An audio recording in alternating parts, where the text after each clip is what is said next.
Hello everyone and welcome to the college football first round recap video.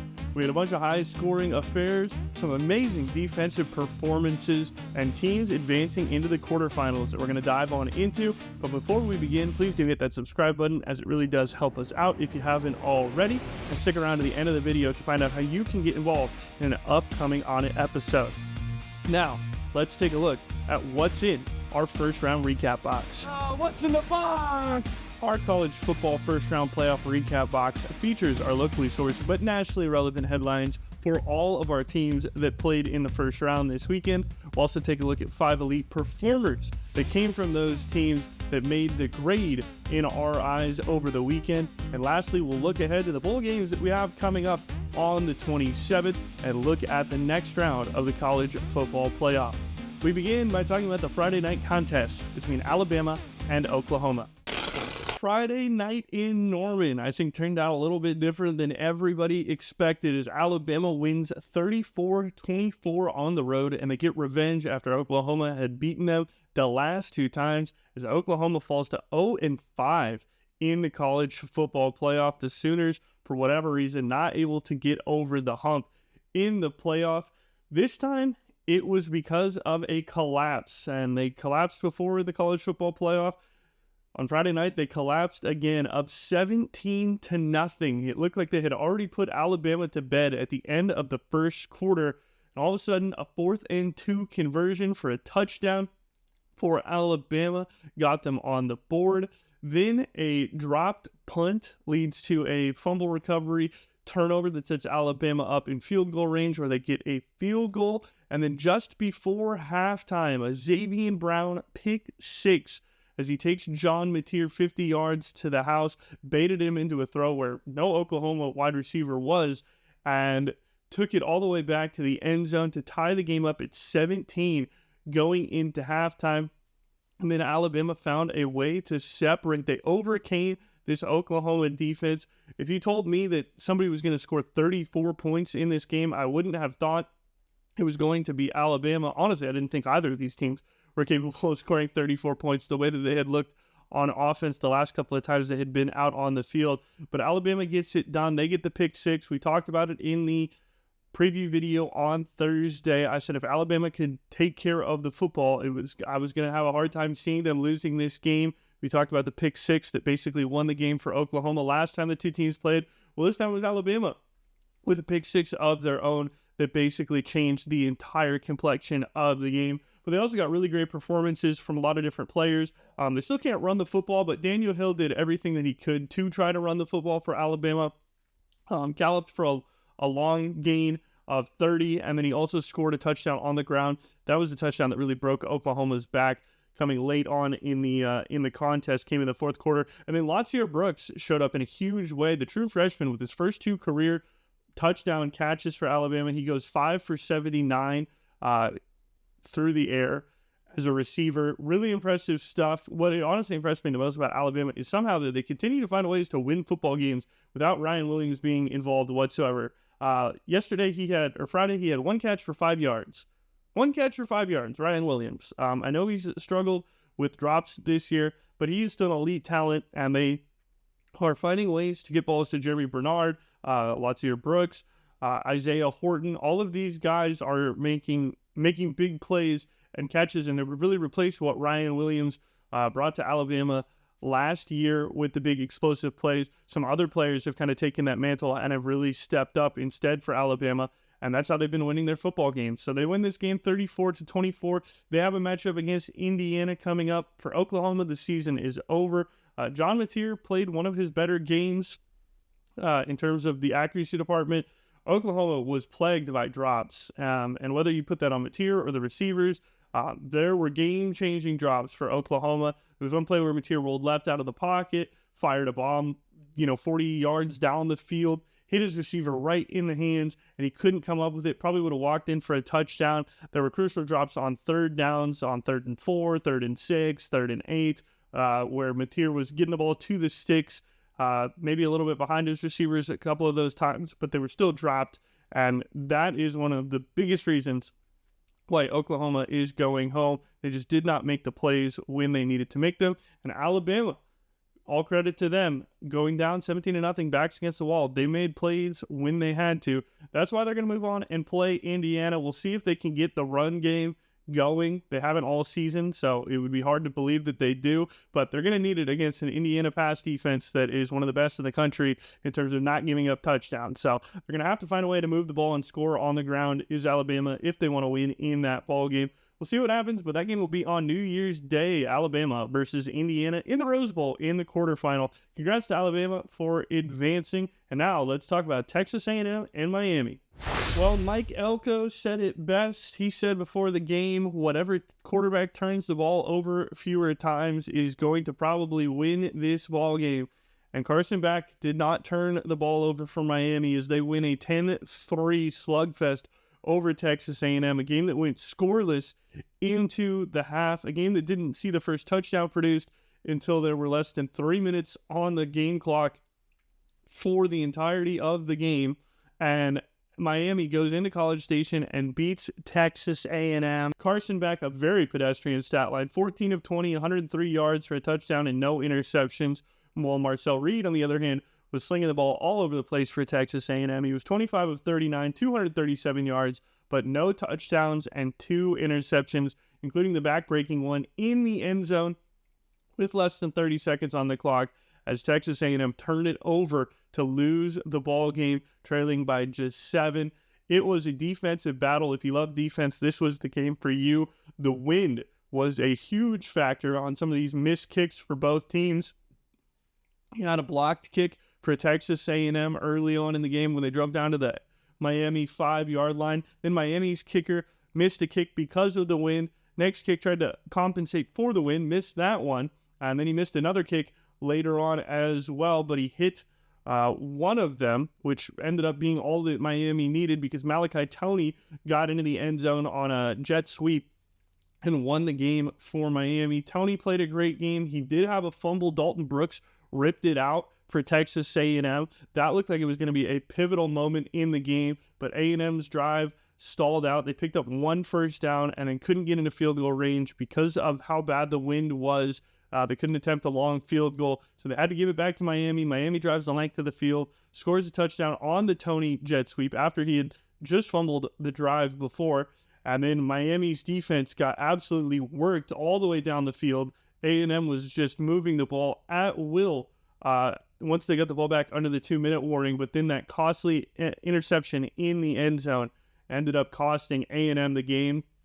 Just couldn't get the ball into scoring areas, could A&M. That was the story of the game. This Miami defense is really good.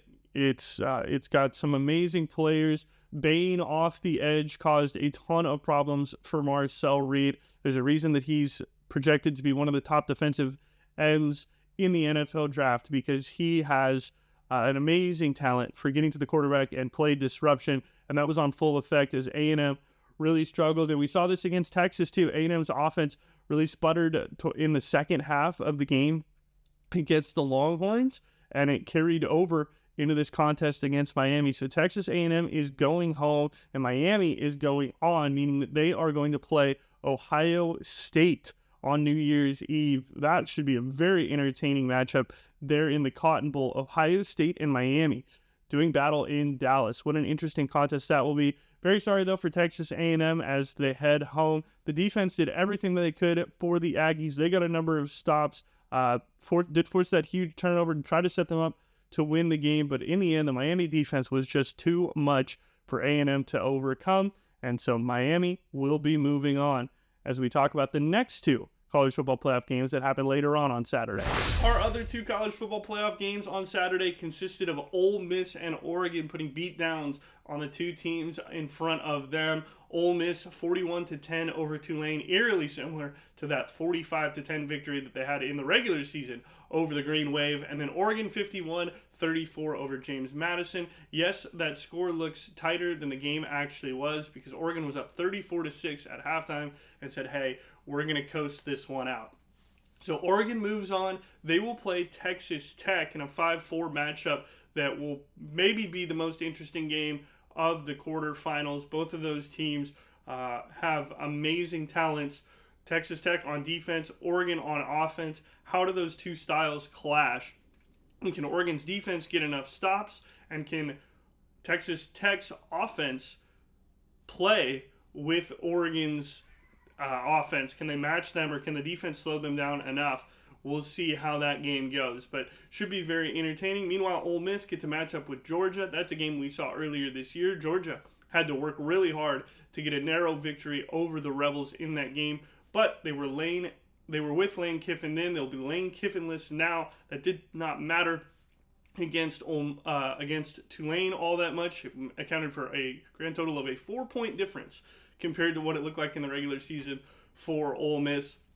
But their game against Georgia will be one to watch because, like we've talked about on this show multiple times, it's hard to beat a team twice. So that's how the quarterfinals looks going into the college football playoff. Now let's see who made the grade with their performances over the weekend. Welcome to Making the Grade, where we talk about the best performances over the course of the weekend. We had 3 teams in action this weekend, and we're taking a look at who were the best performers from those squads. We begin by talking about Dalton Brooks from Texas A&M. You know we love NIL for all here. Beginning on the defensive side, Brooks did everything he could to try to get the Aggies a win. 7 tackles, a sack, a forced fumble that helped A&M set up with really good field position in the fourth quarter to try to win the game. He was all over the field, making plays at every level. Like I said, trying to do everything he could to win this game. He was the guy that brought down Fletcher Jr. as well when he busted off the long run that looked like it might go for a touchdown. I mean, Brooks was the catalyst for the A&M defense when it came to making big plays when they needed them most. So for his effort and his attempt to get the Aggies the win by putting the defense on his back, he earns himself a near mint 8. Our other near mint 8 is going to be Mario Craver from Texas A&M. He was the best player on the offensive side of the ball, undoubtedly, for A&M. Craver himself had 7 catches for 92 yards. Did not get in the end zone because nobody for Texas A&M got into the end zone on the day, but he was constantly popping up with big gains, averaged 13.1 yards per catch in the loss. Every time Texas A&M needed to move the chains, it was Craver who was their go-to guy, one of the leading receivers this year in terms of yardage across the nation. And he led A&M in receiving yards this year. You could see why, because he created separation when A&M needed it most. Tried to get open, but unfortunately for him, A&M could not win this ballgame, and so Mario Craver earns himself a near mint 8. Let's move on to our mint 9s. Both of these are coming from the Alabama-Oklahoma game. Once again, flipping back to the defensive side of the ball, let's talk about Deontay Lawson. Yes, the linebacker from Alabama has been an amazing player all year. That was no different against Oklahoma. 10 tackles, 6 solo, a sack, and a pass deflection for Lawson, who was the leading tackler in the game. Broke up a pass, had a sack. Once again, a guy who just creates havoc at every single level, always involved for Alabama. Him and Justin Jefferson, honestly, were all over the place in this game. Jefferson had 9 tackles, also had a sack, and then he had another tackle for loss too. So really both the linebacker pair could have made it on here, but Deontay Lawson being the leading tackler earns him the nod, and he gets a mint 9. Our other mint 9 comes from Oklahoma, and that is going to be the wide receiver Deion Burks. Another guy who really tried to carry his team, shoulder the offensive load. He had 7 catches for 107 yards and a touchdown. He also caught a long pass of 37 yards as well in the game. He was the guy for Oklahoma that was putting on the Jets and burning the Alabama DBs, was continuously getting past them, making some amazing catches, and then getting into the end zone for them. Caught some screens that he added some extra yardage on as well. Really, just the yards after catch was where Burke caused a ton of havoc for Alabama. That's how he ended up racking up 107 yards and earning himself a mint 9. We can only have 110 though, so tell me down in the comments below who you think it's going to be. My pick this week for the Gem Mint 10 has to be Xavier Brown.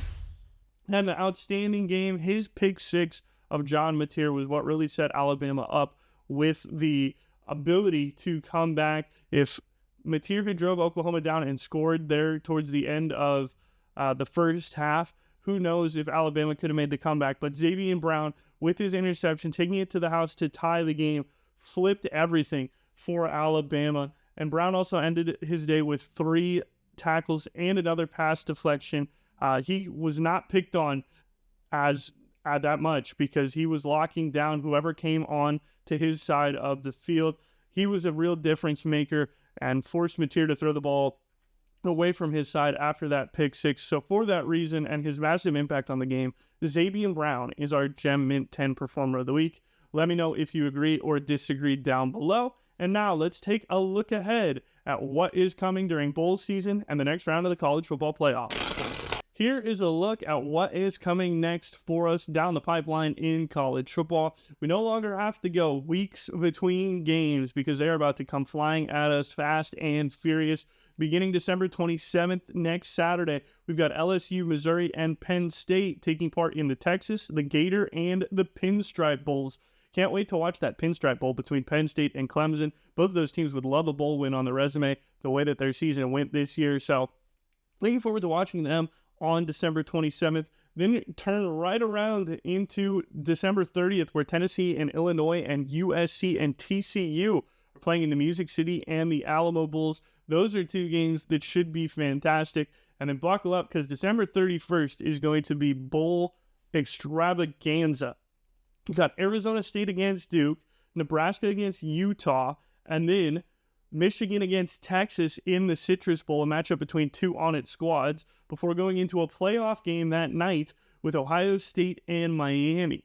So that should be a great day of college football watching. Really interested in both that Michigan-Texas game and the Ohio State-Miami game. Of course, it's a playoff game, but I've been talking about that Michigan-Texas game ever since it was announced. I really am looking forward to seeing how those 2 teams come out and play that game because, boy, are those 2 teams on different trajectories at the moment internally. And then you got Indiana, Alabama the next day in the Rose Bowl, a matchup between 2 ONIT teams, along with the 2 other college football playoff games of Oregon, Texas Tech, and Ole Miss against Georgia. Should be a fun time. Hope you enjoyed the holidays and enjoyed the college football bowl extravaganza because bowl season is rolling on. We're going to be here to cover all of it. We're back on Thursday with a preview episode for the games on the 27th, and then things will look a little different after that. We're going to be flipping our coverage because we have so many games, so many previews, and so many recaps, so we'll kind of smush them all together, and we'll do like a recap preview show together as the games fall, since the games fall the way they do, but we'll explain more about that on Thursday. Hope you enjoyed the rest of your day. Thanks so much for watching, everybody. If you enjoyed the video, please do leave a like and subscribe, as it really does help us out. And also, if you pull any ONIT heat, drop it down in the link below. We'll share it with the rest of the community, post it for everybody to see, so your cards will be shared and we can talk about them and have a community pulls of the week section in our videos. So if you want to do that, the link is in the description below. Thanks so much for tuning in. Hope you have a great rest of your day, and we will see you on Thursday.